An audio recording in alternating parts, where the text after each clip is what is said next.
ትጂ ሉላን እንገናኝ ብላ ከቀጠረቻት በኋላ ቁጭ ብለው ጠረጴዛ ዙሪያ ላይ ሲያወሩ ከዚህ በፊት በሚገናኙ ሰዓት አንድ ባንድ እያወራችውን ሉላም ሆነች አክስቷ ሁሉንም የሚያወሩትን እንዳለ ሪከርድ አድርጋታለች።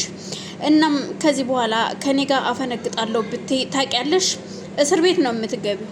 እያንዳንዷ ሪከርድሽን ሪከርድ አድርጊያለሁ፣ እያንዳንዷ ያወራሻትን እንዲሁም ከብዙ በጥቂቱ ላሰማሽ ትልና ይኸውልሽ ስለ ቤዛ መሞትና አለመሞት ስትጠይቃት የመለሰችላትን መልስ ሪከርድ አድርጋ ስለነበር ትመልስላታለች። እሱን ታሰማትና ቆይሽ ለምን ታዲያ የተናገርኩትም ሁሉንም ሪከርድ አላደረሽም? ለምን አጠፋሽው? እና ቤዛ ካልሞተችማ እኔ እሷን ገድዬ ነው እንዴት ታዲያ ቤቷ የምገባው? በፍጹም አይሆንም ያልኳት ቃል የት ሄደች? የኔን ብቻ ድምፅ መርጠሽ ኢዲት ያደረግሽው ለምንድን ነው ትላታለች። እናም ግራ ተጋብታለች። እና አሁን ቆይ ምን ይሻልሻል? ትሰሪያለሽ ወይስ አትሰሪም? እኔ ምልሽ በእርግጠኝነት አሁን ቤዛ አለች በህይወት የለችም። ግን ከዚህ በኋላ ለማወራቸው ነገሮች ሁሉ ቃል እየመረጥኩ መጠቀም የማይቀር ነው ትላታለች። ለምን ሪከርድ ታደርገኛለች ብለሽ ፈርተሽ ነው ስትላት ዝምታ መልስ ነው ትላታለች። ለነገሩ እኔ በቂን የሚሆን መረጃ ወስጃለሁ ካንቺም ሆነ ካክስትሽ፣ ስለዚህ ምንም ችግር የለውም አታስቢ። ከዚህ በኋላ ምንም አይነት ሪከርድ አላደርግሽም ትላታለች። እናም አሁን ከዚህ በኋላ በቁጥጥር ስር ናችሁ ሁለታችሁንም። ስለዚህ የምትፈልጊውን ነገር ካደረግሽ በኋላ እኛን አልፈልጋችሁም ልትይንም እኮ ትችያለሽ። እሺ አሁን ቤዛ በህይወት ከሌለች ስራው ልጀምርና አክስቴን ላሳክማት ስትላት፣ ስለዚህ ነገም ሆነ ዛሬ ወደዛ ቤት ትሄጃለሽ፣ መግባትሽ አይቀርም መሄድሽ አይቀርም። ግን የምነግርሽ እያንዳንዷ ነገር ለእኔ ሁሉንም ነገር ትራንስፌር ታደርጊያለሽ። የባንኩንም ሆነ ድርጅቱንም ቤቱንም በእኔ ስም ታዞሪልኛለሽ ትላታለች። ምክንያቱም ሙሉ በሙሉ በቤዛ ስም ነው ያለው ሁሉም ንብረት። ስለዚህ ሁሉንም በእኔ ስም ታዞሪልኛለሽ፣ ሱፐር ማርኬቱን ወደ እናንተ አዞርላችኋለሁ ትላታለች። እና ታዲያ እሺ አንቺ የምትፈልጊውን ነገር ካገኘሽ በኋላማ ምናልባት ለአክስቴም እኮ ኩላሊቱን ላሰጫት ትችያለሽ ስትላት፣ ምን ችግር አለው ደግሞ ለኩላሊት? ለእኔ እኮ አንድ ኩላሊት እኮ ማለት በጣም ቀላሏ ነች ታውቂያለሽ። ስለዚህ ምንም የሚያሳስብሽ ነገር የለም አታስቢ ትላትና ነገሮችን ሽፍንፍን ታረግላታለች። እሷም የዋህነቷ እሺ ትልና በተስማምታ፣ ምክንያቱም እኔ የምፈልገው አሁን አክስቴን ለማዳን ነው። ለአክስቴ ምንም ነገር ቢሆን አደርጋለሁ፣ ለማድረግ ወደ ኋላ አልልም። ብቻ ህይወት ማጥፋት አይሆንብኝ እንጂ ስለሌላው ነገር ምንም አይመስለኝም ትላታለች። በዛም መሀል ይለያዩና ሮቤል ለሳሚ ደውሎ ይኸውልህ ሳሚ አሁን እሺ ትስማማለህ አትስማማም? አሁንም የማወራ ስለዛው ስለ መድኃኒቱ ነው።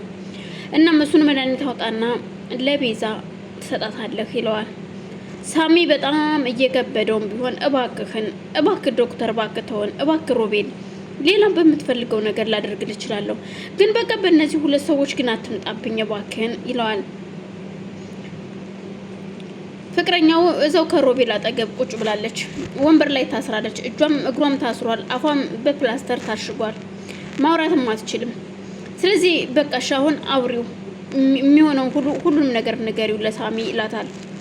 እናም እሷም ስታወራው ሳሚ ውይ ኩቻ ደህና ነሽ እንዴት ነሽ ይላትና ከሰላምታ በኋላም ይኸውልሽ አይዞሽ እሺ ምንም አትሆኝም ሲላት፣ ምንም አልሆንም አይዞህ ምንም አላደረገኝም እሺ ጣቴን ደግሞ አውቆ ነው አልቆረጠኝም፣ ምንም አላደረገኝም። ስለዚህ ምንም እንዳታስብ፣ የሚልህን ነገር ሁሉ እንዳታደርግ፣ እውነቴን ነው በነቤዛ መሀልም እንዳትገባሽ ስትለው ሮቤልም ስልኩን ይቀማትና አንቺ ምን አገባሽ ይልና ጸጉሯን ሲይዛት ትጮኻለች።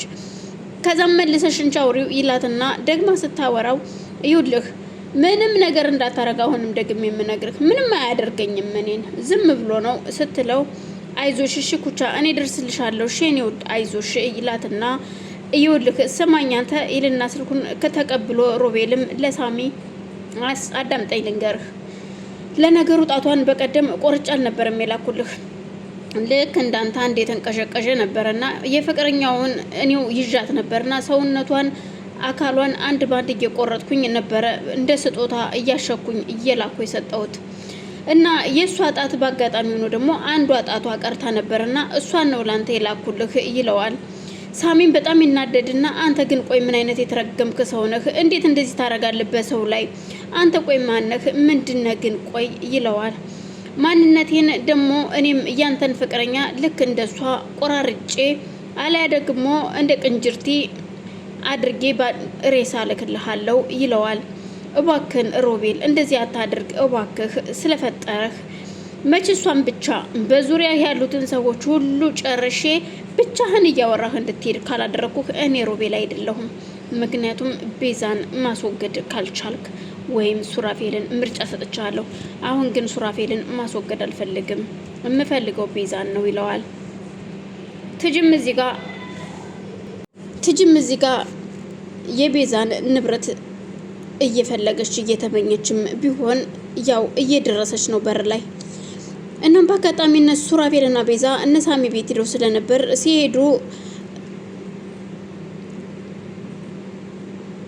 እዛ ቁጭ ብለው በር ላይ ቁጭ ብለው ነበረ። ቅንጅርቲ ወንበር ላይ አድርጎ ሳሚ እያዋራው ነበር።